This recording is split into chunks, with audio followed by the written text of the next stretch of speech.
Hi loves, and welcome back to my channel. Today we're getting into my review of my Picotin 18. A lot of you have asked for this review, but I like to use the bag for some time before I give an in-depth review.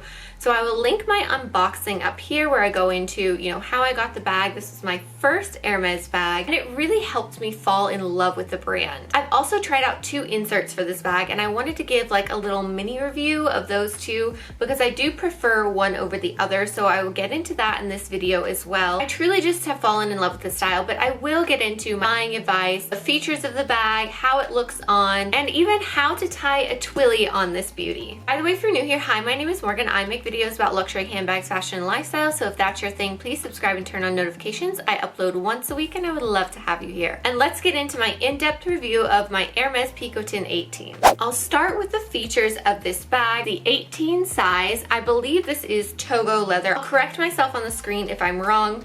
This is with palladium hardware, and the color is pastel yellow. I'll put the technical term on the screen. I really still to this day do not understand how to pronounce this name. Picotin is meant to be a handheld bag or on the crook of your arm, so it just has these short straps. There's no longer strap to attach to it. To open it, you open it like this. It just slides open. On the inside, it's just one big hole. You have the branding down at the bottom. I typically do have an insert, which I will show you later. And to close it, you just, slide it like this. At the bottom, you have 4 feet to protect the bag, and it's just a flat surface. There generally aren't that many features to this bag. It's quite simple in its design and style.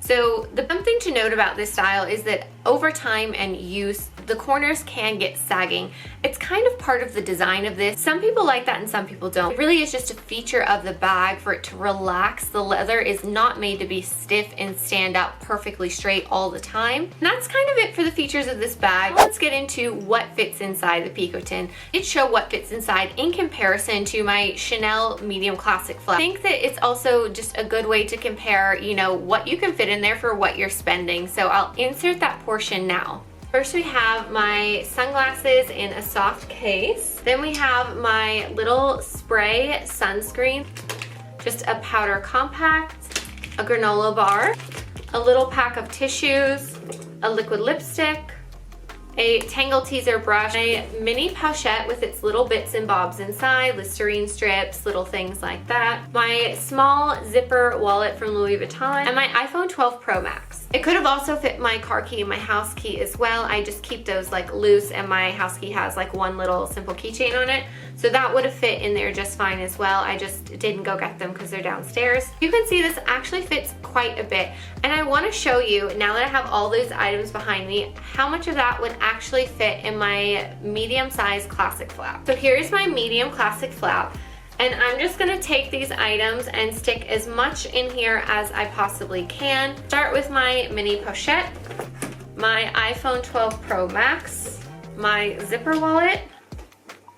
We're already running into issues. See, here's the thing. When you put a mini pochette and a phone in here, you really don't have much room. Like this zipper, you would have to switch to a card holder and put it like this. So maybe we go without the mini pochette because the phone is a little more important. And let's put my wallet in here. Let's do a liquid lipstick, powder compact, tissues, spray. Let's see if I can get my glasses on the top. Yeah. Okay, so what I could not fit in this bag versus my Picotin 18 is my mini pochette, my Tangle Teaser hairbrush, and the granola bar that I had in there. Let's get into my buying advice for a Picotin. Of course, if you can manage to get one in store, that's a great way to get a Picotin. It really depends on what color you're going for, if that value pre-loved is going to be much higher or around retail price. Picotins are a tricky one because color and size really affect the price on the pre-loved market. The bigger ones don't tend to hold as much value as the small 18 size does. I was very lucky and actually got mine under the current retail at the time, and with the tax and everything, it came to right around what I would have paid retail. Considering I would have had tax on retail, I actually ended up getting a tiny bit of a deal. Generally, if you're open to color, you can find a Picotin around retail price pre-loved, which just makes it easier access to get one than having to, go to Hermes, because It's quite a popular style now, especially considering the price point in comparison to Chanel bags, so they are getting harder to get in store. From what I could find on PurseBop, I'll link their article below, but the current retail price in the US for a Picotin 18 is $2,950 plus tax. I would say if you're getting around that price and up to about 15% more is what I would be willing to pay for a Picotin pre-loved. You do see some rare colors go for like $4,000, $5,000. I wouldn't pay that for a Picotin. I don't think that that's really a fair price for the simplicity of the bag. Let's get into the mod shots of the bag. Really only two ways to wear this bag. You can wear it in your hand or on the crook of your arm. It's very comfortable on the crook of the arm because of the way the handles are shaped. They're flat onto your arm, so they don't dig in like a lot of chain bags would dig in if you wore them on the crook of your arm. I do find this more comfortable than a Coco handle because the Coco handle is more rounded and thin. So especially on the medium-sized Coco handle, that can dig into the crook of your arm a little bit more and leave a mark, versus I haven't really had as much of a problem even when I packed this bag full of it leaving marks on my arms. I'm going to share with you my insert review for the Picotin. So I first ordered a Samorga insert. Both of these I paid for them myself. I just wanted to mention that because I know a lot of influencers work with both of these brands, so I wanted to let you know I'm not working with either of them in any way at this point in my channel. The Samorga one being the first one because I was making a Samorga order for a bunch of other bags that I have in my collection. I needed inserts for them. This one is very thin. Here you have two pockets on the inside. It's quite a basic insert. It's squishy as well. It's very easy, like I'm not applying a lot of pressure. This really does the job of just lining the bag without taking away any of the room inside. I did pick their thickest option available menu on the Picotin listing that they had, but I do know they offer thicker and stiffer felts for their inserts. I don't know if it's available in the Picotin, but as this insert is, it really didn't do much for the bag. After I talk about both, I'll put them inside and show you how it affects the corners of the bag, because that is what I was looking for in my Picotin. Because I bought mine pre-loved, it was already sagging. Not much and nothing that bothered me, but I just didn't want it to get worse. So my point for getting an insert was to reinforce the corners and help it not sag as much over time. Then I saw several reviews on the Picotin insert for the 7RP inserts.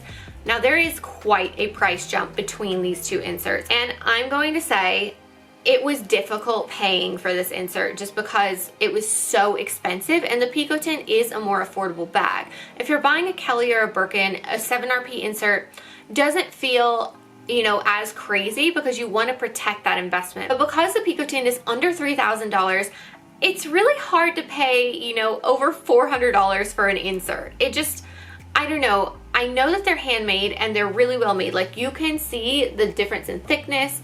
It has more pockets. You have two little pockets here. You have two big pockets here.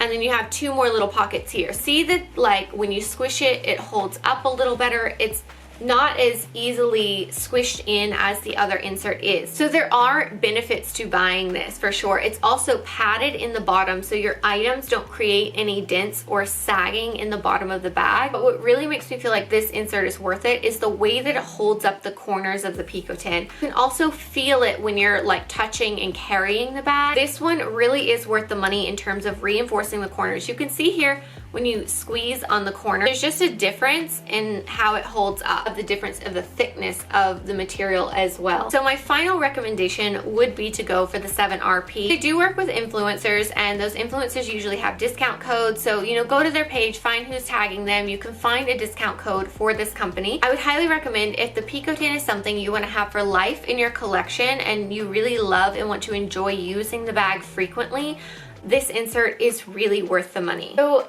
if I set the bag on my hand, this is the bag without any insert at all. I'm not pushing on the bag, it's just resting on my flat palm on the bottom. So you can see how the bag looks without an insert. Notice these creases from the side, they are pretty deep on my Picotin.